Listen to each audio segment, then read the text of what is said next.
Greetings, tube dwellers. I am your host, the Mad Bag, and we're back in Heart of the Swarm. I'm going to toss some commentary on a pre-recorded first-person video for you. I'll be playing Zerg against a Protoss here on Acheron Wastes. My Protoss opponent is Reckless, and I've already been introduced, your host, the Mad Bag. We require more minerals. We require more minerals. Acheron Wastes is a two-player map, meaning that I spawn in one of two places and my opponent always spawns in the other.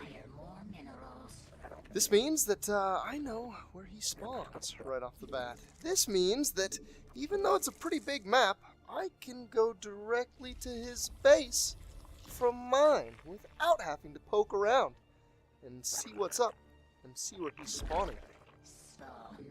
Oh, what is that? That was an extractor trick before an overlord. This is 11 drones. Could it be the tin pool? Yes! Tin pool, gearing up. I don't do this real often. By no means is this my standard against Protoss. But you know what?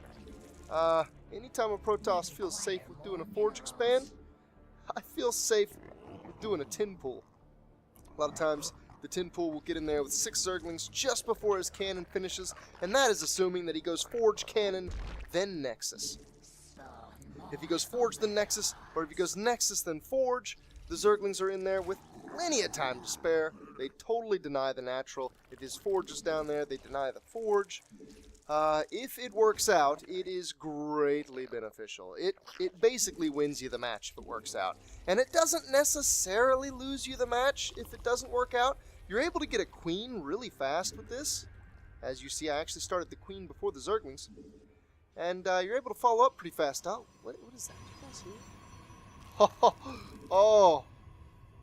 Oh, you sneaky bastard. He has no idea what I'm talking about yet, but I started Lings, I think right about the same time he started his pylons. And I believe he canceled that pylon and made another one so that he could cancel this one and sneak into the main with that probe. But all of his plans are totally irrelevant because my plans just destroyed them. My tin pool totally owned that cannon cheese. And you know what? I would generally say, at least in Zerg vs. Protoss, the tin pool's a little bit cheesy. It's a little bit of a cheesy play. I'm not going to lie about it. I toss some cheese in there every now and then. You got to keep those Protoss bastards honest. You'll just macro all over your face if you don't, but just love doing a cheese play against a cheeser. That's just beautiful, especially when my cheese play gets the advantage side of it. So he's invested a lot. I could do the math. I'm not going to. It's like 70-something minerals on the cancel of the Forge. It's like 25 minerals cost on the cancel of the pylon. And he had to cancel 2 pylons, so I don't know. And then he lost 2 pylons. Well, he hasn't lost them yet, but they're over there in a position where I'm going to pretty easily kill him. Here I got a gas. I'm costing him some mining time. I'm not microing my Zerglings as well as they could be. And it looks like I'm being a little hypersensitive about the possibility of messing up my macro. Oh god, and I totally messed up my micro. I'm going to throw out some mild spoilers. I'm not going to totally spoil the match for you because that's bogus. But I'm gonna throw a couple things out that I want you to watch for because I don't necessarily just want to toss this in a recap. This is stuff that if you see it developing and you're already looking at what you're developing, you're gonna see it a lot more clearly.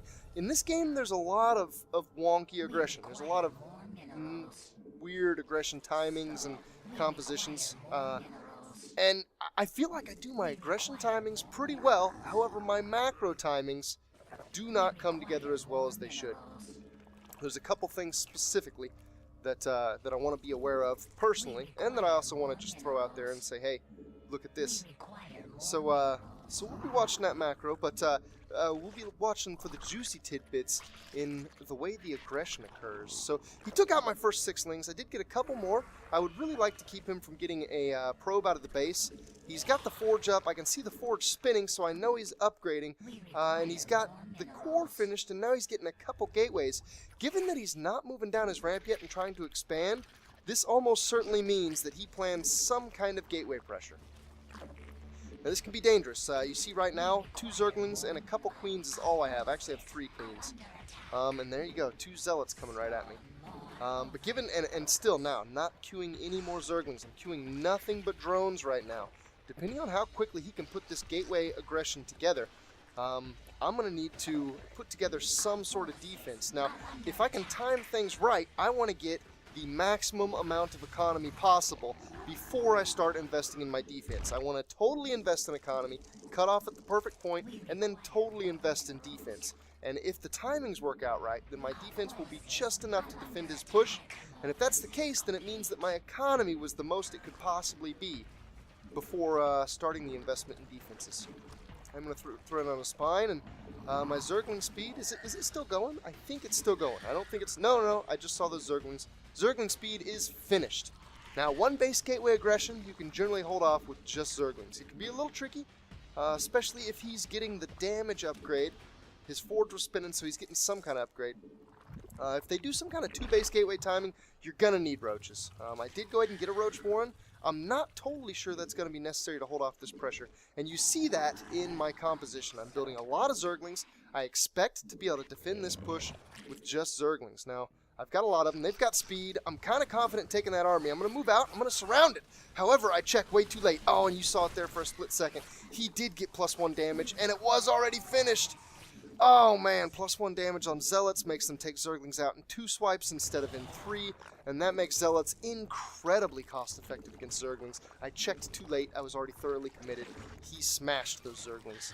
Not a good way to defend. I would have been better off keeping those in my base. I would have been better off going out, checking to see if he had the +1, backing off if he did, or attacking if he didn't. If he didn't have it, those Zerglings would have just won that fight. I have a backup plan though. I did get the Roach Warren out.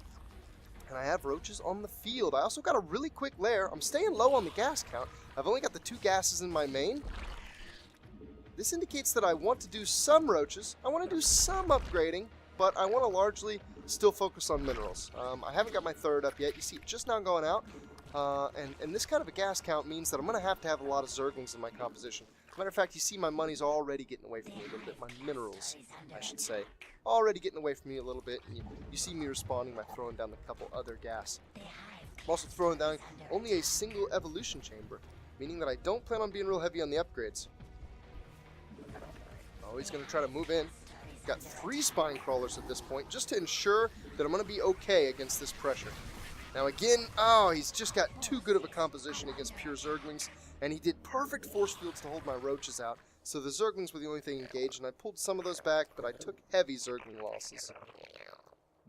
My worker count is decent for 2 base. The Hydralisk Den comes out, another thing that can make sure that gateway pressure is totally unable to penetrate your defenses.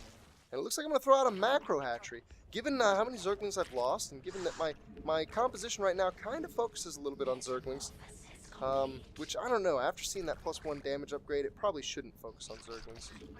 The macro hatch is a good idea though, if I want to focus on Zerglings, just because that's going to give me the larva count that I need. That Zergling composition, very larva expensive. And here you see some of what I'm talking about. My macro is just getting out of hand. I've got a lot of money. My money to gas income ratios were a little bit off.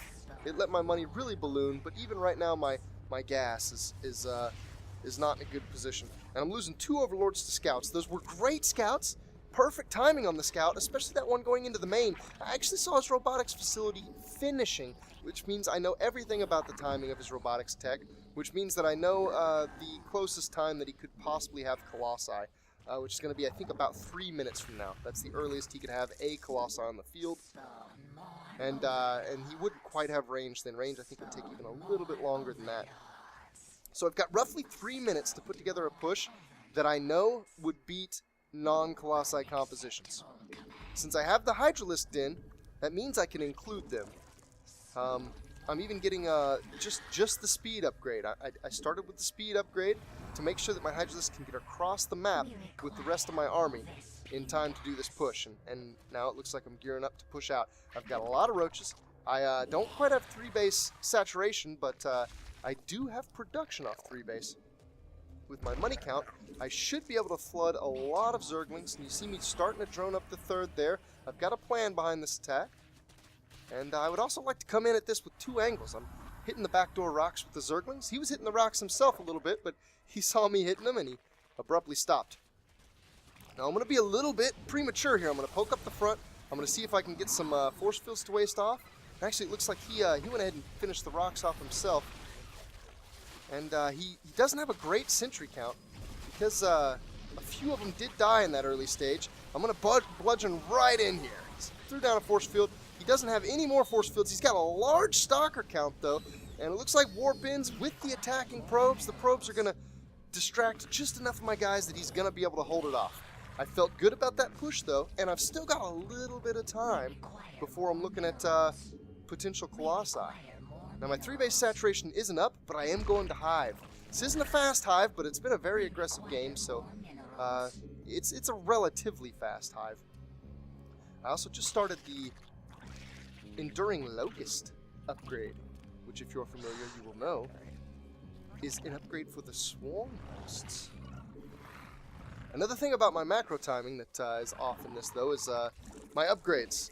That is +1 ranged damage that is not quite done yet. I don't even have +1 ranged.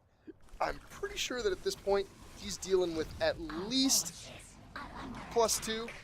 He's probably working on +3. He might not be. It's possible that he hasn't gotten the Twilight Council. I get in here again, though.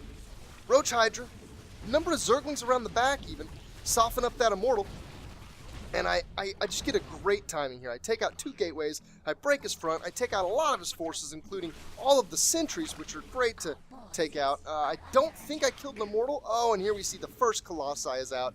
He sprinted straight to it. And it is, oh man, it's close. I've got a lot of low health units there. And his Colossi, that AoE damage, man, I tell you what. His third's going up, but maybe, just maybe, I've got enough damage here. You see me spreading the units out, hoping that I can make them take less damage from that AoE, and then I'm going to sacrifice them. I want that third to go down. You can see on the minimap, there's no more big red bubble. I did take down his third base. That keeps him on 2 base, right as I'm getting my 3rd base saturation up. So far, the exact timing when these couple pushes came up, of course with the cheese push in the beginning before he's even on 2 base, I tried to do a push that hit him right as his 2 base production was coming in. That push didn't do amazingly. His production was just now popping off. He was able to defend it, but now here my 3rd push comes in, and it's perfectly timed to mainly hit before his Colossi and then to deny his 3rd. Now my Swarm Hosts come out, and I'm ready to move the Swarm Hosts into position while he still doesn't quite have production off the 3rd, hopefully get everything set up and push in there to keep him from taking that 3rd. If I can continue to deny the 3rd, it will be beautiful. Now you see I've gotten a handle on my macro, at least as far as spending my money goes. My saturation still isn't quite perfect. That 3rd base is a little low on minerals, and mineral saturation could be a little bit better in the other 2 even. I'm about dead on 2 on each mineral patch. I'm throwing down some additional defenses because my force is very immobile right here. I'm going to try to move it into position, and that's going to make other parts of my base mobile because, vulnerable because my force is so immobile. I've also thrown down a couple extra hatcheries. I like throwing down 2 at once you get to about the 4 base area. That way, if he kills one, you can just transfer to the other. He's got 2 Colossi. You can see he's got range. He's got a decent-sized army, but he has no sentries. Totally sentryless army. The aggression in this game has kept his sentry count low, and that reduces the utility of his army a lot. In straight-up engagements, even with Colossi, it's kind of difficult for Colossi to attack Swarm Hosts, and oh my god, he's going for a ninja move. He's moving right around me. He saw where I sieged up. He's trying to just circumvent me and go for the base trade. And I'm going to move my Swarm Hosts back, and oh, I'm even getting some Roach production off. This looks like it could be almost perfect timing. I'm splitting his army all up. Oh, this is a Zerg playground. The Colossi count is falling. I have a surround with Locusts. He can't deal. GG from Reckless. This Swarm Host prevails again. I will happily eat my words from in the early days of Heart of the Swarm, where I said that Swarm Hosts really only had a utility window of a 2-base Zerg versus a 2-base Protoss before the Protoss had Colossi. I thought in the early days that that's the only time you could use Swarm Hosts. They weren't really effective in many other situations, but I've had a couple games now where Protoss are having difficulty dealing with them, and I like to see that. I like one of the things I like to consider when it comes to how to tear down an opponent is what can I do, maybe that's not cost effective, maybe that's not the most damaging, but that's hard to deal with, that throws them off their game. I want to make them not like playing this game against me. I want to make it miserable for them to fight me. And I feel a little bit of that from Swarm Hosts. So there's another great example of it. Now that the game was skewed, weird cheese in the beginning, awkward kind of timing pushes. I think most of the things about the aggression was good, but it was skewed. It wasn't a great example of this is how it will always work, but it did work. So wow. Thanks for watching, everybody. See you later.